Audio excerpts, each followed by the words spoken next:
Bienvenue, une fois de plus, à ce cours de préparation à la certification Prince de Agile, niveau praticien. Démarrons à présent la troisième section de notre cours. Et comme pour la section précédente, une bonne partie des notions abordées ici sont couvertes dans le cours Foundation.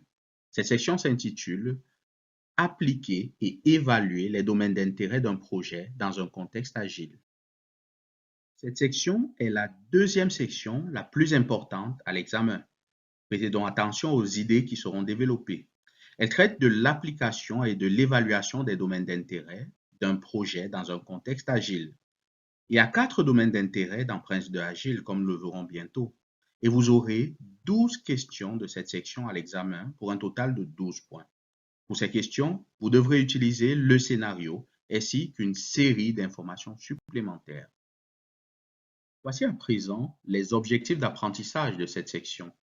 Il s'agit pour vous d'expliquer le but et l'utilisation de l'agilomètre tout au long d'un projet, de décrire les 6 curseurs utilisés sur l'agilomètre, d'expliquer leur signification et comment les améliorer. Il s'agit également de décrire en détail la terminologie, la décomposition et la hiérarchisation des exigences, y compris Moscou et l'ordonnancement, qui sont les deux principales techniques de hiérarchisation des exigences. Il s'agit aussi d'expliquer comment la hiérarchisation des exigences est utilisée, d'expliquer le domaine d'intérêt de la communication riche, son importance et ses techniques clés, d'expliquer comment gérer des versions fréquentes et les avantages de l'échec rapide en rapport avec l'apprentissage, bien sûr. En bref, il y a 4 domaines d'intérêt: l'agilomètre, les exigences, la communication riche et les versions fréquentes. Nous rappelons encore ici que tous ces sujets ont bien sûr été abordés dans le cours Foundation et nous ne les aborderons pas une nouvelle fois ici. Nous encourageons simplement à revoir votre cours Foundation qui couvre largement ces domaines. Veuillez donc vous référer à la section 5 de ce cours pour les sujets suivants: l'agilomètre, les exigences, la communication riche et les versions fréquentes, qui sont les 4 domaines d'intérêt abordés dans cette section.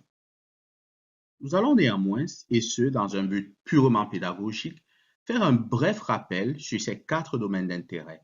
Commençons par l'agilomètre. Nous voyons sur cette image 6 curseurs ou les 6 curseurs de l'agilomètre. Il s'agit de la flexibilité sur ce qui est livré, du niveau de collaboration, de la facilité de communication, la capacité à travailler de manière itérative et à livrer de manière incrémentale, d'un environnement favorable à l'agile et enfin de l'acceptation de l'agilité. Leurs valeurs peuvent varier de faible à élevé. Plus précisément, ils peuvent être notés sur une échelle de 1 à 5, 1 étant la valeur la plus faible et 5 la valeur la plus élevée. En d'autres termes, plus on se rapproche de 5 et plus l'environnement, ou on va conclure que l'environnement est agile ou que le projet peut être plus agile dans ces conditions. Mais si l'un des curseurs est bas, c'est-à-dire se rapproche de 1, va plus vers la gauche, eh bien ce curseur doit être surveillé avec la gestion des risques et doit être amélioré en prenant certaines mesures si cela est possible dans la pratique. Donc, après évaluation, il s'agit de réfléchir à la manière dont les valeurs peuvent être améliorées vers la droite. Les résultats de ces évaluations régulières permettent d'ajuster les méthodes de travail. Par exemple, si le niveau de collaboration est jugé faible, par exemple à une valeur comme 2, certaines mesures peuvent être prises pour le faire passer à 3, à 4, voire même à 5. Si l'organisation souhaite en effet que le projet soit plus agile, il faut un niveau de collaboration super bon, un niveau de collaboration très proche de 5. Ainsi, un score de 1 ou 2 peut signifier ou alors peut ne pas être propice à la réalisation de projets de manière agile pour l'organisation. Par conséquent, il sera nécessaire d'augmenter le niveau de collaboration pour rendre le projet plus agile. Il en va de même pour les autres curseurs tels que la facilité de communication, ce qui signifie que dans un environnement agile, la communication est plus facile en utilisant par exemple des techniques qui fassent peu appel à la technologie. On parle de low-tech en utilisant le visuel, en utilisant des tableaux d'affichage, des graphiques, des couleurs et ainsi de suite. Et également, la communication peut être favorisée par la capacité à travailler dans un environnement commun ou alors par le fait que les équipes travaillent dans un environnement commun. On appelle cela la colocation. Les équipes qui travaillent dans le même environnement communiquent plus et utilisent la meilleure forme de communication qui soit, c'est-à-dire la communication en face à face. On peut citer comme ça plusieurs choses concernant les autres curseurs, tels que un environnement ou alors un environnement favorable à l'agilité. Vous savez que les conditions environnementales qui favorisent l'agilité présentent plus d'avantages et on peut même parler également de l'acceptation de l'agilité qui est le dernier curseur.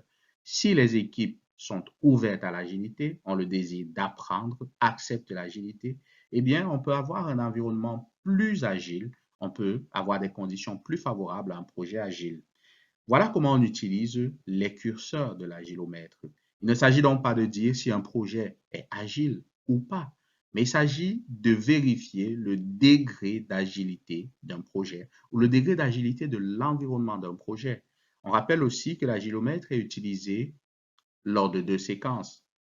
La séquence d'initialisation étant l'utilisation la plus intense avec les meilleurs résultats, mais avant l'initialisation, lors de l'élaboration du projet, on peut également utiliser l'agilomètre. Il s'agit donc d'évaluer l'environnement de l'organisation ou alors la manière de travailler de l'organisation et de déterminer à quel niveau elle peut être agile ou alors à quel niveau elle peut être favorable au fait de mener un projet agile. Il n'a jamais été dit, on le précise encore, que les projets agiles sont meilleurs que des autres projets.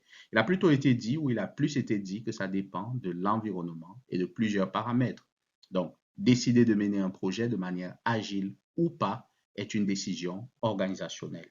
Chaque organisation peut d'ailleurs avoir sa propre forme d'agilomètre.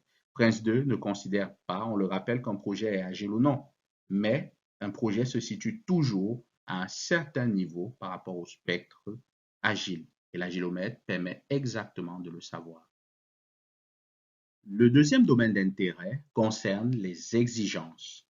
Ici, je veux vous parler particulièrement de la hiérarchisation des exigences dans le cadre d'une approche agile. La hiérarchisation des exigences est essentielle et continue, et elle permet de respecter les délais et la qualité attendue.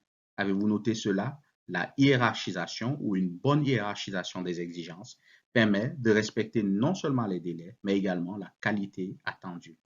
Il existe deux approches pour hiérarchiser les exigences, et la bonne approche doit être utilisée en fonction de la situation. Les deux approches sont Moscou et l'ordonnancement. L'orthographe de Moscou étant sur la diapositive devant vous. Moscou ici signifie, comme vous pouvez le voir, must have, should have, could have et won't have.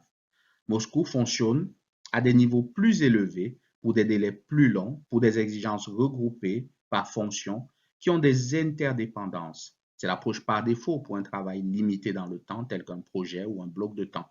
Avez-vous noté? Moscou fonctionne à des niveaux plus élevés, au niveau d'un projet, pour des exigences regroupées par fonction ou qui ont des interdépendances. L'ordonnancement, par contre, fonctionne à un niveau inférieur, c'est-à-dire au niveau des tâches, pour des activités plus techniques. La hiérarchisation peut être effectuée, par exemple, pour les critères de qualité, pour une exigence particulière ou une description de produit, ou les activités d'examen ou d'analyse de la qualité. Notez que l'ordonnancement n'a pas besoin d'interdépendance entre les choses qui sont ordonnées. C'est l'une des différences avec Moscou. L'établissement de priorités maximise la quantité de travail non effectué, ce qui permet de respecter les délais, de protéger le niveau de qualité et de réagir aux changements afin de produire un produit final plus précis, plus fidèle ainsi aux attentes du client.